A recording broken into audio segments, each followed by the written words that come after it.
आइए हम वचन भी निकालेंगे, दान परमेश्वर से प्रार्थना करेंगे। धन्यवाद पिता परमेश्वर, धन्यवाद गुरु यीशु मसीह को करते हैं परमेश्वर। जितने लोग खाली हैं परमेश्वर, उन्हें भर दे परमेश्वर। हे प्रभु, तेरे वचन में लिखा है, जो मेरे राज और धर्म की खोज करते हैं पहला स्थान मुझे देता है। उन्हें दुनिया की हर चीज पीछे पड़ के मिलती है। हे पिता परमेश्वर, जितने लोग खाली हैं, जिन्हें फाइनेंशियली दिक्कत होती है पिता परमेश्वर, उन्हें ब्लेस करे यीशु मसीह के नाम से। और प्रभु, जिनके पास है भी परमेश्वर, उन्हें भी उस धन जो है उसको शुद्ध करे, पवित्र करे। जो काला है उसे सफेद कर दे आत्मिक रीत से पिता परमेश्वर। धन्यवाद करते, तेरे वचन में लिखा हुआ है, जब गूंदा हुआ आटा एक पेड़ा परमेश्वर के लिए निकला तो पूरा गूंदा हुआ आटा पवित्र ठहरता है। पिता परमेश्वर, जो अपने कमाई के 10वें हिस्से निकालता है परमेश्वर, जो बचा हुआ खुदा बाप उसे पवित्र करे, शुद्ध करे पिता परमेश्वर। कोई फजूल खर्चियों में ना जाए, अंधकार की शक्ति इन्हें चुराने ना पाए, इनको फाइनेंशियली गिराने ना पाए परमेश्वर।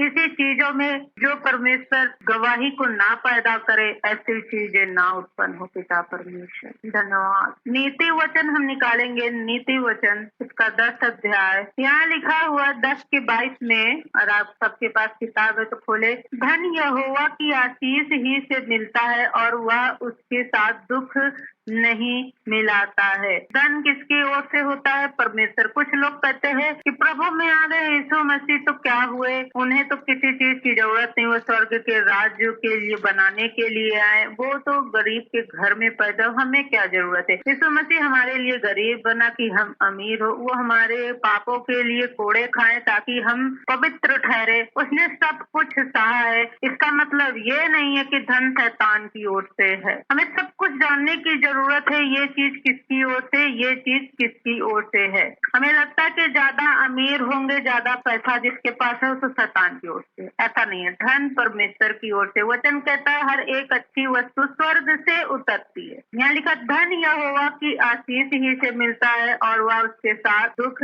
नहीं मिलाता है। जो परमेश्वर की ओर से होता है वो उसमें दुख नहीं होता। आज आप देखेंगे इतना मिलियनर्स होने के बाद, बिलियंस होने के बाद, खरबों होने के बाद क्या कर ले रहे हैं, फांसी लगा ले रहे हैं। आप देखते रहते हो न्यूज कि इसके जीवन में क्या घटी रहेगी, इस पैसे की वजह से ये इसके जीवन में ये क्यों आ गया। इतना होने के बावजूद वचन कहता है जो परमेश्वर धन देता है उसके साथ दुख नहीं मिलाएगा। जब हम परमेश्वर के राज्य के लिए बोते, उसके कामों के लिए जो खुदा का है उसको देते हैं, जो परमेश्वर का है, तो उसके साथ दुख नहीं मिलाता है। हमें लालच का अटैक नहीं होता, हमें सब्र और संतोष देता है, आगे बढ़ने के लिए मेहनत और तरक्की देता है परमेश्वर। जो चीज हम परमेश्वर को देते हैं वो क्या चीज होती है? पवित्र हो जाती है। परमेश्वर क्या है? पवित्र है और उसमें दुख हो ही नहीं सकता है। अगर एक गलत इंसान के पास धन है तो वो क्या करेगा? गलत कामों में लगाएगा, गलत चीजों के लिए। हाँ, वो क्या करेगा? जो गलत चीजें हैं, धंधा है, शराब है, ठेकेदारी का है, उसको क्या करेंगे? लाइसेंस देंगे। चोरी करते हैं, एक व्यक्ति जा रहा है, वो क्या किया? जेब काट लिया चोरी कर लिया। कितना आसान है धन कमाना। जैसा क्या है, बुद्धि है, वैसे वो क्या करते हैं? कार्य करते। मगर परमेश्वर ही बुद्धि देता है हर किसी को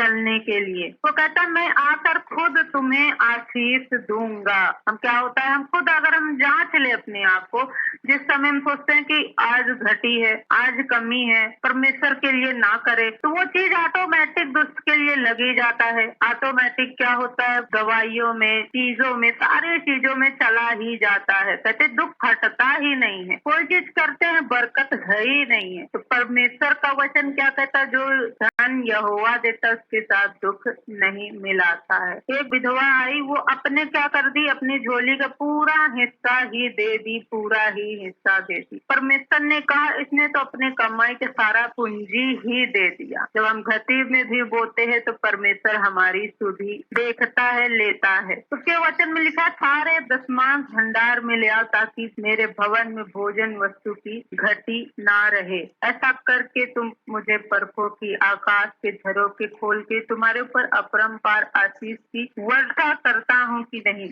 जब हम उसके वचन को पूरा करते हैं, ऑटोमेटिक जो उसका मतलब है, जो उत्तर है, हमारे लाइफ में पूरा होने लग जाता है। हमको हियाव हो जाता है, अधिकार हो जाता है प्रार्थना करने का। अगर हम किसी चीज के लिए प्रार्थना कर रहे हैं, प्रभु ये है वो है, तो परमेश्वर पूछे क्या तुमने ये चीज किया, इस वचन का मतलब तो ये होता है। हम कहते हैं हम बहुत घटी में है, गरीबी में है, तंगी में है, कर्जे में है। क्या होता है, जो हम परमेश्वर के लिए करते हैं तो वो अपरंपार आशीष की वर्षा भेजता है और वो नाश करने वाले को घुड़कता है। क्या होता, कोई काम बनने से पहले ही बिगड़ जाता है, गर्भ ठहरने से पहले ही गिर जाता है। क्या होता है, कच्चा ही गिर जा रहा है, वो सफल ही नहीं हो रहा है, वो स्थिर ही नहीं हो रहा है। क्यों? वचन पूरा नहीं उसके पीछे। वचन से मनुष्य क्या होता है, स्थिर होता है। प्रार्थना हियाव देगी आगे बढ़ने का, मगर वचन क्या करेगा, स्थिर करेगा उस चीजों को पूरा करने के लिए। आइए हम खुदा बाप धन्यवाद करें, अपने दान और दशमांशों को परमेश्वर के सम्मुख लाएं और प्रार्थना करें पिता परमेश्वर से,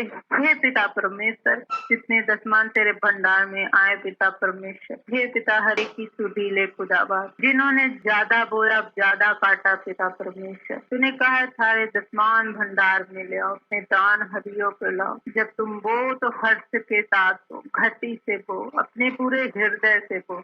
हे पिता परमेश्वर, हम पूरे हृदय से घटी में सब चीजों में बोते हैं पिता परमेश्वर, ये तेरे कामों में लगे पिता परमेश्वर। हे पिता परमेश्वर, जो चीज ये लगे छेद वाली थैली में ना जाए पिता परमेश्वर, ये पूरा पूरा आपके कामों में लगे परमेश्वर। यीशु मसीह के नाम से हर एक की सुधि ली जाए, तेरे भवन में जो चीज की घटी कमी है वो पूरा है यीशु मसीह के नाम से। कोई भी गवाही अधूरी होने ना पाए यीशु मसीह के नाम से। हे पिता परमेश्वर, तेरे वचन में लिखा है तुम्हें मैं देने वाला बनाऊंगा, लेने वाला नहीं। हे खुदा बाप, हमें देने वाला हाथ बना दे पिता परमेश्वर।